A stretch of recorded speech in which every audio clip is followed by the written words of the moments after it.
Jak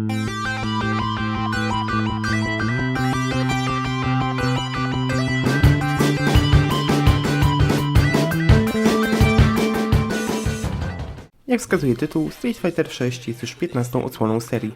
Ta liczba przekroczyłaby 50, gdybym policzył wszystkie wersje rozszerzone i spin-offy. No ale umówmy się, że jeśli chodzi o główną serię, to faktycznie jest 6. Street Fightery przed tą częścią raczej nie miały szczęścia do udanych premier. Ta odsłona była narażona na to jeszcze bardziej, biorąc pod uwagę, jaką rewolucję zapowiadał Capcom. Więc jak wypada 6 z perspektywy osoby, która nie przepada za tą serią, ale i tak ograła większość gier? Dowiecie się tego w tym materiale. Cześć, jestem Lord Venom, a to jest kolejny film o mojej niekończącej się walce z backlogiem. Tym razem o grze Street Fighter 6 wydanej w 2023 na PC, PS4, PS5, Xbox Series oraz niecały rok temu na Switcha 2. Zaznaczę tu od razu, że sam ogrywałem grę na PC-cie.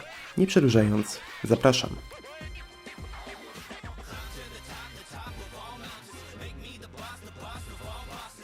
Już na pierwszy rzut oka nie można odmówić grze ambicji. Capcom ostatnio do każdej swojej marki musi w jakiejś formie wcisnąć RE Engine. I teraz przyszła pora na markę Street Fighter. Przyniosło to ze sobą drastyczną zmianę stylu artystycznego oraz większy nacisk na elementy 3D. Twórcy obok typowych trybów dla bijatyk oraz walk online obiecali też dużą RPGową kampanię fabularną na otwartych mapach, tuż obok typowego trybu fabularnego dla postaci. Niecodzienna decyzja, którą tym bardziej szanuję za rozmach. W rezultacie przejście całego singlowego kontentu zajmuje około 25 godzin. I to nie licząc robienia wszystkiego na 100%. Fabuła tego Street Fightera wyróżnia się przede wszystkim tym, że w końcu rusza pewne wątki do przodu. Akcja dzieje się kilka lat po Street Fighterze 3. Ergo jest najpóźniej dziejącą się odsłoną serii. Wszelkie organizacje, jakie zagrażały światu w poprzednich częściach, już nie istnieją. W związku z tym życie kultowych bohaterów typu Ryu czy Chun-Li w końcu mogły ruszyć do przodu. Część z nich otworzyła własne szkoły walki, inni własne biznesy, inni podróżują, a jeszcze innych świat nie potraktował najlepiej.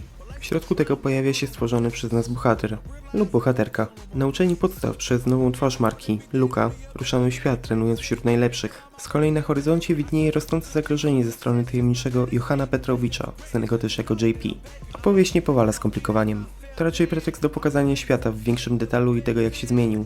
Możemy poznać dalsze losy naszych ulubionych bohaterów, a także zwiedzić dokładniej miejscówki znane z poprzednich części. Choć wątek fabularny ma swoich antagonistów i pewną intrygę, tak w szerszym kontekście pozbawiony jest stawek, a zakończenie nic nie wnosi. Być może jest to podkładanie fundamentów pod coś większego w Street Fighterze 7. Żeby opisać, jaka gra jest sama w sobie, powinienem zacząć od podstaw, czyli od systemu walki. Gra sama w sobie oferuje 18 postaci, w tym 6 zupełnie nowych. Z kolei na obecną chwilę wraz z dodatkami jest ich w sumie 27 i co najmniej 3 są jeszcze w drodze. Obsada jest na tyle różna, że każdy znajdzie kogoś dla siebie. Mi akurat przypadła tym razem Kami, ale oprócz postaci mamy też do wyboru schemat sterowania. Klasyczny oferuje bardziej skomplikowany proces wbijania kombosów, ale daje znacznie więcej swobody. Współczesny z kolei ułatwia wykonywanie ataków specjalnych kosztem ograniczenia dowolności. Niezależnie od wybranego schematu, sterowanie wydaje się bardziej intuicyjne i responsywne niż w piątce. Oprócz tradycyjnych, szybkich i ciężkich uderzeń oraz kopnięć, rzutów, bloków i ataków specjalnych mamy tu nowość w postaci systemu Drive. Ten jest zależny od osobnego paska tuż pod paskiem zdrowia, który ładuje się, gdy gramy ofensywnie. Kiedy mamy wystarczająco naładowany pasek, możemy wykonać Drive Impact, który dosłownie postawi przeciwnika pod ścianą. W sytuacji podbramkowej z kolei możemy użyć rozszerzonej formy bloku, żeby naładować pasek i przerwać serię kombosów. Poza tym możemy ulepszyć ataki specjalne, dodając do nich efekt Drive. Bardziej zaawansowani gracze mogą poświęcić część paska, aby anulować ataki w połowie, co pozwoli na przejście do innych i zwiększenie opcji na tworzenie kombosów. Zbyt często używanie Drive ma jednak swoją cenę. Zużycie paska do końca powoduje wypalenie i tymczasowo ogranicza nasze opcje oraz sprawia, że obrywamy mocniej. Nieco to uprościłem, bo to dość głęboki system i wyjaśnienie wszystkich niuansów byłoby materiałem na cały poradnik. Jeśli chcemy grać kompetytywnie w sieci, to nie zajdziemy daleko bez zrozumienia tego systemu. A uwierzcie mi, serwery Street Fighterów zawsze są pełne wymiataczy opanowujących tego typu mechaniki do perfekcji. Skoro omówiłem podstawy, to przejdę do trybu głównego, do trybu World Tour. Gra oferuje nam całkiem niezły kreator postaci, którego wykorzystanie może mieć także aspekt strategiczny.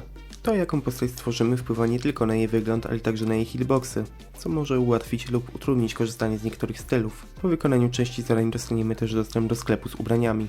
Te zwiększają statystyki naszej postaci i powinniśmy się nimi kierować, jeśli będziemy chcieli być gotowi na wszystko, choć nasza postać będzie wyglądała idiotycznie.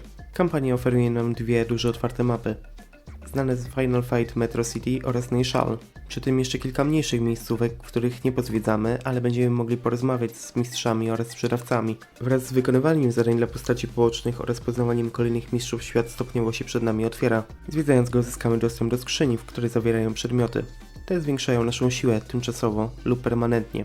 Spotkamy też więcej mistrzów oferujących nowe style walki. Niemal każdą napotkaną postać możemy wyzwać na pojedynek. Większość z nich ma też dodatkowe zadania, dzięki którym będziemy mogli dostać niektóre przedmioty za darmo. Levelując zarówno naszą postać, jak i znajomość danego stylu, odblokowujemy kolejne ataki specjalne. Wybieramy nasz styl podstawowy, a następnie mieszamy ciosy specjalne od różnych mistrzów według własnego uznania. Miłym ułatwieniem jest to, że kiedy już wymaksujemy dany styl i używamy go dalej, dostajemy nadmiarowe XP, które możemy wydać na inne style. To eliminuje potrzebę zmieniania całego stylu walki, kiedy chcemy odblokować tylko kilka ciosów specjalnych. Część z tych ruchów możemy też wykorzystać do eksploracji. Używając odpowiedniego ruchu w odpowiednim miejscu zyskamy dostęp do trudno dostępnych lokacji. Co ciekawe, możemy też uczyć się stylów postaci z DLC, których nie posiadamy. Jest to świetny kompromis, dzięki czemu będziemy w stanie przetestować postać w singlu, zanim zdecydujemy się ją kupić i wykorzystać w trybie online. Zwiedzanie świata jednak nie jest bezpieczne. Po ulicach chodzą gangi z kartonami na głowach czekające, aż będą mogły zacząć z nami walkę. Jest to jednak zaleta, gdyż dają nam okazję do wylewelowania postaci przed trudniejszymi walkami fabularnymi. Z kolei jeśli zabraknie nam poziomów, zawsze możemy przejechać się metrem. Tam w jednym pociągu czeka nas horda agresywnych pasażerów, próbujących jakoś zająć czas. Co nieironicznie jest dość wiernym odzwierciedleniem tego, co się czasami dzieje w prawdziwym nowojorskim metrze. Jeśli z kolei zmęczy nas ciągłe bicie się w samym Street Fighterze 6, to co ciekawe, gra oferuje nam kilka innych, starszych gier Capcomu. Dla odmiany możemy ograć Final Fight, Bionic Commando, Street Fighter 2010 czy Sonson. Poza tym ku mojemu najmilszemu zaskoczeniu jest też Mega Man 3. Jako fan nie mogłem się nie uśmiechnąć. Widać, że Capcom próbuje przy okazji promować świadomość o swoim dziedzictwie i jest to godne pochwały. Szósty Street Fighter wykorzystuje RE Engine, a co za tym idzie przechodzi na styl 3D, pozbawiony kreskówkowości z poprzednich części. Postaci wyglądają teraz bardziej realistycznie, ale nie za bardzo, ponieważ zachowują swoje wyolbrzymione proporcje, więc styl serii jest zachowany. Przy tym zmniejszono do normalnych rozmiarów olbrzymie stopy, jakie bohaterowie mieli w poprzednich częściach. Rozumiem, że na początku miało to łatwiej komunikować hitboxy, ale wraz z przejściem serii w 3D wyglądało to tylko gorzej.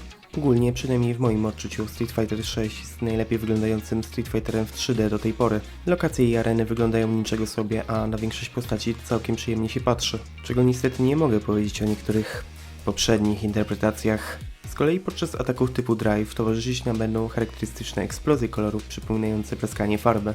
Hip-hopowa stylistyka gry, przypominająca tą z czasów Street Fightera 3, ale przełożona na 3D, przychodzi też na muzykę.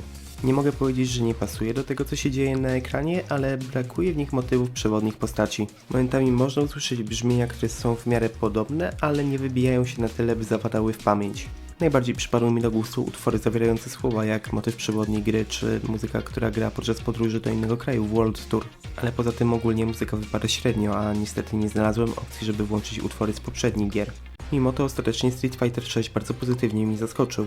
O ile nie jestem fanem serii, tak do tej pory najbardziej lubiłem trylogię Street Fighter Alpha i 6 dałbym na równi z nią. Ba, jeśli chodzi o sam content, no to ilościowo znacznie przebija tą trylogię. W grze jest co robić i samo to imponuje. To zdecydowanie nie jest moja ulubiona bijatyka z ostatnich lat, co nie zmienia faktu, że jest świetna. Charakterna, stylowa, nieustannie się rozwija i wygląda na to, że jeszcze trochę pożyje. Jeśli wierzyć pogłoskom, twórcy mają ambicje na ponad 40 postaci, co jak na taki stopień dopracowania jest liczbą ogromną. Cieszy mnie też gościnne pojawienie się postaci z uniwersum SNK, Terry'ego Bogarta i Mai Shiranui. Trochę mi to przywraca nadzieję na powrót serii Capcom vs SNK. Na pewno będę obserwował rozwój gry i może do niej wrócę w przyszłości. A zaznaczam, że nie powiedziałbym tego o większości poprzednich Street Fighterów. Polecam Street Fighter 6 i jestem ciekaw, co przyniesie rozwój serii w tym kierunku. A wam wielkie dzięki za dotrwanie do końca materiału. Jeśli wam się spodobał, zostawcie suba i łapkę w górę. Ponadto zachęcam do kliknięcia w dzwonek, aby nie przegapić moich nowych treści i sprawdzenia poprzednich materiałów. Pozostaje mi tylko się pożegnać i zaprosić ponownie na moją kolejną walkę z backlogiem. Mówił do was Lord Venom. Arrivederci.